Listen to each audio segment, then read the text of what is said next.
called lizards. Why, how can it be? We'll be happy to solve the mystery.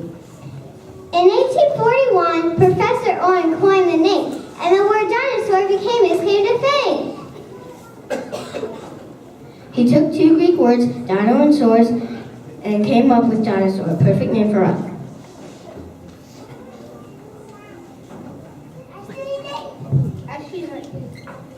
Saurs means lizard, but not your household pet. Put them together and dinosaurs what you get. Now it's time to get back to our bone hunting crew. Let's see if they come up with anything new. We all signed up for this class on paleontology, but I'm not sure everyone knew what they're getting into. I kind of had an idea, but I didn't think we'd be out here digging up bones that are millions of years old. We know paleontologists are scientists who study ancient life forms, but well, you see, I don't know why, it just doesn't make any sense. Professor Fossil, you have to excuse Arthi. She's got a video game mentality. If it doesn't bleep, flash, or honk, she just doesn't get it. Come on, Patrick. Is it worth all this effort just to piece together a few beat-up old bones? Those beat-up old bones can tell some very interesting tales. Along with what we learn about ancient animals, we also learn a great deal about life on Earth. Yeah, if we know more about ancient animals, maybe we can do a better job of taking care of the environment. Christopher, you are an ancient life form. Come on, get with it. Who cares? Christopher has gotten with it. He knows the Earth is constantly changing. The more we know about its past, the better we can predict its future. The Earth is getting warmer. Maybe we'll go through another Jurassic period. Can you imagine what it must have been like during the Jurassic period? There were immense lush forests that were brimming with plant life. Wasn't that a time when huge plant eaters like Brachiosaurus lived? Yeah, brachiosaurs were giant land animals that ate tons of vegetation. Wow, it must have really been something to see those huge animals munching their dino lunching.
Our bone hunter friends are about to find some important things that we left behind. Since all dinosaurs did not decay, a great deal remains to this very day. Dinobones' eggs, teeth, and such, footprints and such, to the untrained eye might not look like much. To expert bone hunters, these things mean a lot. They reveal a great deal of what was and what was not. And if they are lucky in finding the truth, they might even discover my long missing too.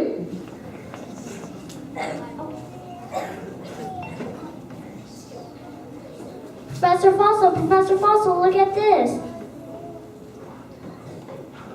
Not this time, Bears. It's the real thing. This one has wings. Well, now, Morgan, it looks like you made a very, very interesting discovery. You found a part of a pterosaurus. Pterosaurus, the name means winged reptile. Hey guys, I finally did it. I found a real dinosaur. Jaden, this is a great find, but since dinosaurs were land animals, a pterosaurus cannot be considered a dinosaur. Pterosaurs were truly ancient life forms and are closely related to dinosaurs. You mean they're kind of like dino cousins?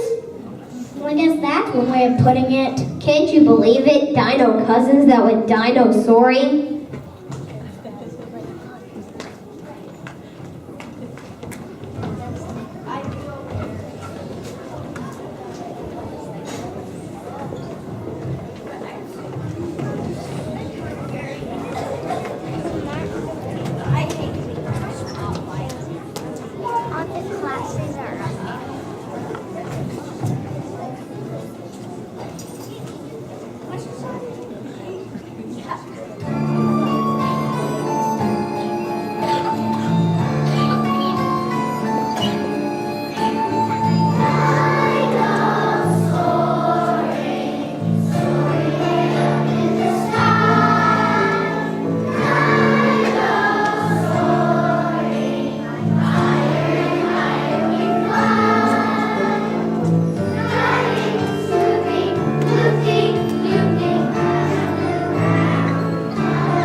Unidentified flying objects beyond compare.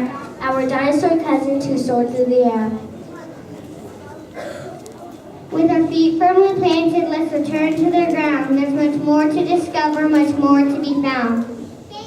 The young fossil hunters have begun to think that someday they may find the real missing link. But enough is barren. Let's return to the quest. With so much to do, there's just no time for rest. This crawling around in the dirt has absolutely ruined my nails. I can't imagine what we expect to accomplish.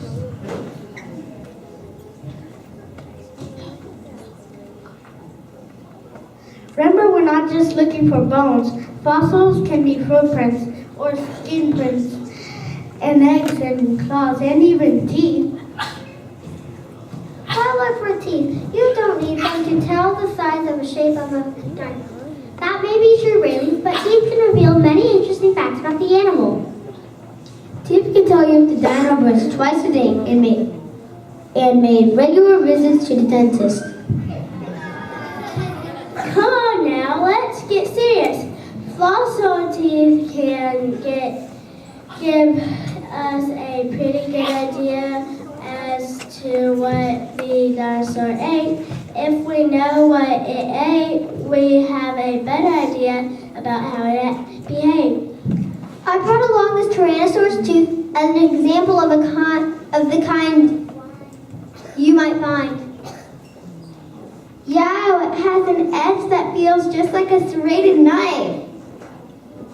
That's the right idea, Emma. Tyrannosaurus, known as the tyrant reptile, was a vicious killing machine with teeth made for cutting and ripping.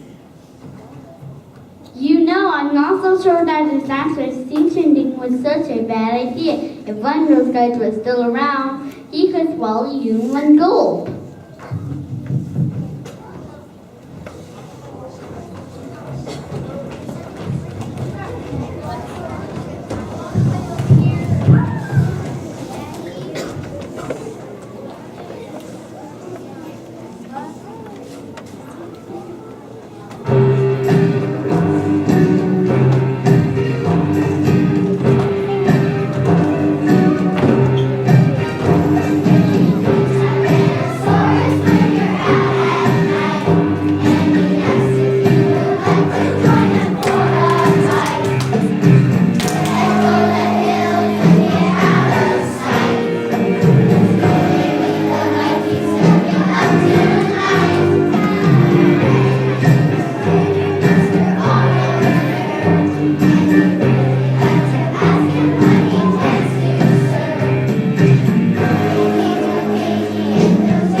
If a Tyrannosaurus asks you over for lunch, better head for the heels and yell out thanks a bunch.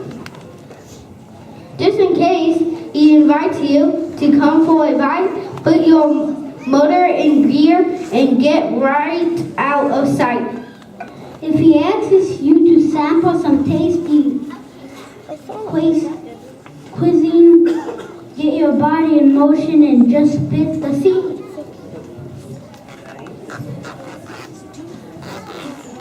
Speaking of things that are so brave, let's return to our friends and find out what they're doing. I wonder when the other guys are getting back. They've been gone